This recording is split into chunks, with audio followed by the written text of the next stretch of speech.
In charge આચાર્યની નિમણૂક એક એવો મુદ્દો જેણે ગુજરાતની પ્રાથમિક શાળાઓમાં સાચું કહું તો મહિનાઓ સુધી ગૂંચવણ અને વિવાદોનો માહોલ ઊભો કર્યો હતો. જરા વિચારો, દરેક જિલ્લામાં પોતપોતાના અલગ નિયમો, દરેક અધિકારીનું પોતાનું અલગ અર્થઘટન.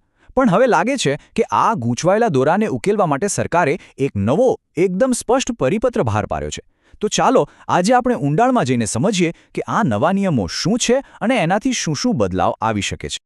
આજના આ વિશ્લેષણમાં આપણે આખી વાતને સ્ટેપ બાય સ્ટેપ સમજીશું. સૌથી પહેલાં તો એ જોઈશું કે આ ગૂંચવણ ઊભી જ કેમ થઈ. પછી પ્રાથમિક અને પે સેન્ટર શાળાઓ માટે જે નવા નિયમો આવ્યા છે એની ડિટેલમાં વાત કરીશું. સાથે જ કેટલીક ખાસ સૂચનાઓ અને સ્પષ્ટતાઓ પર પણ નજર નાખીશું. અને છેલ્લે આ બધાનો સાર શું છે એ પણ જાણીશું. તો આ સ્પષ્ટતા સુધીની સફર સમજવા માટે પહેલાં એ ગૂંચવણના મૂળ સુધી પહોંચવું પડશે. એવી તો શું સમસ્યાઓ હતી કે સરકારને એક નવો જ પરિપત્ર લાવવાની જરૂર પડી? ચાલો જાણીએ. આ આખી વાર્તા શરૂ થાય છે 2025માં. શિક્ષણ વિભાગે એક પછી એક ઘણા બધા પત્રો બહાર પાડ્યા. પણ થયું એવું કે સ્પષ્ટતા આવવાને બદલે ગૂંચવણ ઓર વધી ગઈ. આ મામલો છેક હાઈકોર્ટ સુધી પહોંચ્યો. જો કે કોર્ટે સરકારની વાત માની, પણ જે મૂળ સમસ્યા હતી એ તો ત્યાંની ત્યાં જ હતી. આખરે શિક્ષક સંઘોએ રજૂઆત કરી કે ભાઈ અમને એક જ સ્પષ્ટ પરિપત્ર આપો.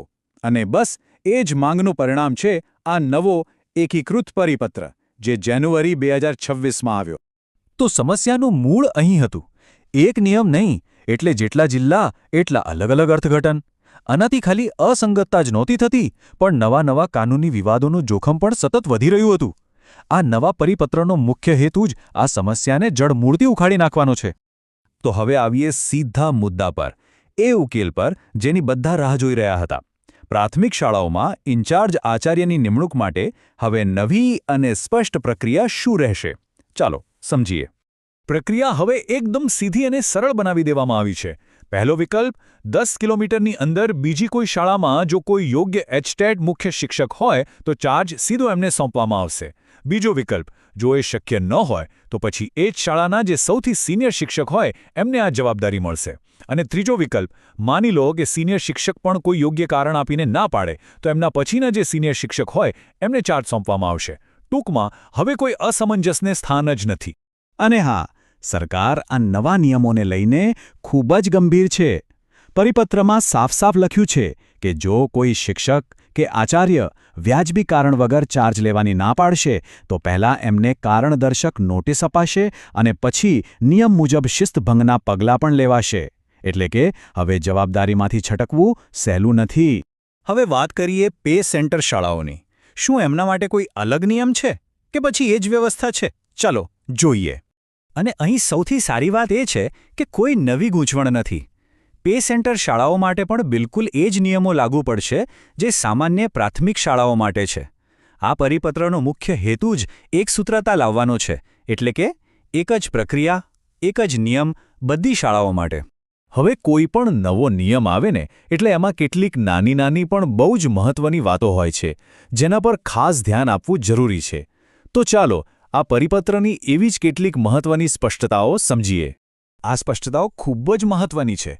પહેલું, જે લોકો અત્યારે ચાર્જ સંભાળી રહ્યા છે એમને તરત જ હટાવવામાં નહીં આવે. એ લોકો આગામી શૈક્ષણિક સત્ર સુધી ચાલુ રહેશે, જેથી કોઈ અફરાતફરી ના થાય. બીજું, અને આ ખરેખર એક સંવેદનશીલ અને સારો નિર્ણય છે કે દિવ્યાંગ શિક્ષકોને ચાર્જ ન સ્વીકારવાની છૂટ આપવામાં આવી છે અને એમના પર કોઈ કાર્યવાહી નહીં થાય.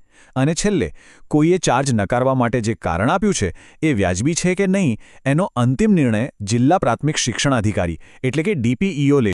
હવે આવે છે આ નવા નિયમનો સૌથી અગત્યનો મુદ્દો, શ્રેયાંતા એટલે કે સિનિયોરિટી. અહીં એનો અર્થ ખૂબ જ મર્યાદિત રાખવામાં આવ્યો છે. એ ફક્ત ને ફક્ત નોકરીમાં દાખલ થવાની તારીખના આધારે ગણાશે અને એ પણ માત્ર ઇન્ચાર્જ આચાર્યની નિમણૂક કરવા પૂરતો જ. આ સિનિયોરિટીનો ઉપયોગ બઢતી, બદલી, ઉચ્ચતર પગાર ધોરણ કે બીજા કોઈપણ નાણાકીય લાભ માટે બિલકુલ નહીં કરી શકાય. આ સ્પષ્ટતા ભવિષ્યની ઘણી ગેરસમજોને રોકવા માટે બહુ જરૂરી હતી. તો આ સંપૂર્ણ વિશ્લેષણ પછી કયા મુખ્ય મુદ્દાઓ છે જે આપણે યાદ રાખવા જોઈએ? ચાલો આખી વાતનો સારાંશ જોઈ લઈએ. બસ આ 4 મુદ્દાઓ આ નવા પરિપત્રનો સંપૂર્ણ સાર છે. પહેલું, હવે 10 અલગ પત્રો નહીં, ફક્ત એક જ નિયમ. બીજું, નિમણૂક માટે એકદમ સ્પષ્ટ પ્રાથમિકતાનો ક્રમ નક્કી થઈ ગયો છે. ત્રીજું, જવાબદારીમાંથી ભાગવા પર કડક કાર્યવાહીની જોગવાઈ છે. અને ચોથું, શ્રેયાંતાની વ્યાખ્યા એટલી મર્યાદિત છે કે તેનો કોઈ ખોટો ઉપયોગ ન થઈ શકે. આ બધા ફેરફારોનો એક જ હેતુ છે: સ્પષ્ટતા અને એકરૂપતા. કાગળ પર તો આ નિયમો એકદમ સ્પષ્ટ અને સચોટ દેખાય છે. એ ચોક્કસપણે ભૂતકાળની સમસ્યાઓનો એક મજબૂત ઉકેલ રજૂ કરે છે. પણ અસલી સવાલ તો એ છે કે શું આ નવો પરિપત્ર ખરેખર બધા વિવાદોનો અંત લાવી શકશે? શું કાગળ પરની આ સ્પષ્ટતા વ્યવહારમાં પણ એટલી જ અસરકારક સાબિત થશે? આનો જવાબ તો હવે આવનારો સમય જ આપશે.